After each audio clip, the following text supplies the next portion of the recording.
ఇక సూర్యాపేట జిల్లా వార్తలు ఒకసారి చూద్దాం. సూర్యాపేట జిల్లా కేంద్రంలో మాజీ మంత్రి సూర్యాపేట ఎమ్మెల్యే జగదీష్ రెడ్డి మీడియాతో మాట్లాడారు. రాష్ట్ర ప్రభుత్వంపైన నిప్పులు చేయడం జరిగింది.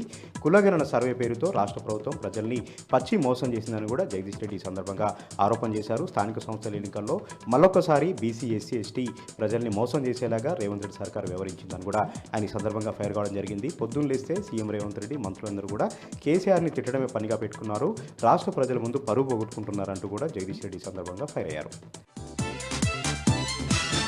మరొక విషయానికి వస్తే సూర్యాపేట జిల్లా కేంద్రంలో ఎస్సీ ఎస్టీ కమిషన్ పర్యటించింది. ఇటీవల హత్యకు గురైనటువంటి మాలబంటు కుటుంబాన్ని వాళ్ళు పరామర్శించారు. రాష్ట్రంలో శాంతి భద్రతలను కూడా కట్టుదప్పాయి. శాంతి భద్రతల విషయంలో పోలీసులు కఠినంగా వ్యవహరించాలి. ఎస్సీ ఎస్టీలపైన ఎవరైనా దాడి చేసినా, ఆరోపణ చేసినా కూడా కఠినంగా వ్యవహరించాలని కూడా పోలీసులకు ఈ సందర్భంగా ఎస్సీ ఎస్టీ కమిషన్ సభ్యులు ఆదేశించారు. మాలబంటు కుటుంబానికి రాష్ట్ర ప్రభుత్వం అన్ని విధాలా ఆదుకోవాలని కూడా వాళ్ళు ఈ సందర్భంగా డిమాండ్ చేశారు. ఇక యాదాద్రి భువనగిరి జిల్లా వార్తలు ఒకసారి చూద్దాం. యాదాద్రి భువనగిరి జిల్లా నారాయణపురం ఎస్సీ గురుకుల పాఠశాలలో నిద్ర కార్యక్రమాన్ని నిర్వహించారు. కలెక్టర్ ఎం హనుమంతరావు నిన్న రాత్రి అక్కడికి చేరుకొని విద్యార్థులతో కలిసి మమేకమై వారితో పాటే తిని వారితో పాటే అక్కడ పడుకున్నారు. రాత్రి సమయంలో వారితో ఆటపాటలు కూడా నిర్వహించడం జరిగింది.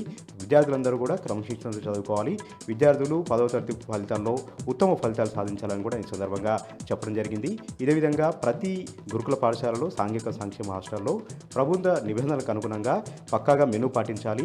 పేద విద్యార్థులు తల్లిదండ్రులకు దూరంగా ఉంటూ చదువుకుంటున్నారు. వారందరినీ కూడా కంటికి రెప్పలా కాపాడుకోవాలని కూడా అక్కడ ఉంటున్న సిబ్బందికి ఎం హనుమంతరావు ఈ సందర్భంగా సూచించడం జరిగింది.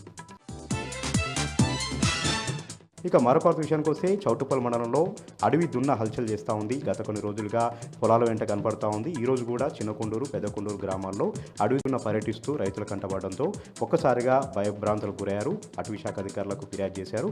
వెంటనే అటవీ శాఖ అధికారులు అక్కడ చేరుకొని డ్రోన్ కెమెరాల ద్వారా దాన్ని పట్టుకునేటువంటి ప్రయత్నం చేస్తూ ఉన్నారు.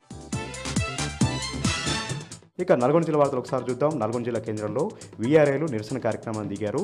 వీఆర్ఐల సమస్యలను పరిష్కరించడంతో పాటు వీఆర్ఐల వారసులకు ఏదైతే విలేజ్ లెవెల్ ఆఫీసర్ల పోస్టుల్లో వారికి ప్రాధాన్యత ఇవ్వాలని కూడా వారి సందర్భంగా డిమాండ్ చేయడం జరిగింది. తమ హక్కుల సాధన కోసం పోరాటం చేసినటువంటి వీఆర్ఐలను అరెస్ట్ చేశారు. వారందరినీ కూడా బేషరతుగా విడుదల చేయాలని కూడా వీఆర్ఐల సంఘం ప్రతినిధులు డిమాండ్ చేశారు.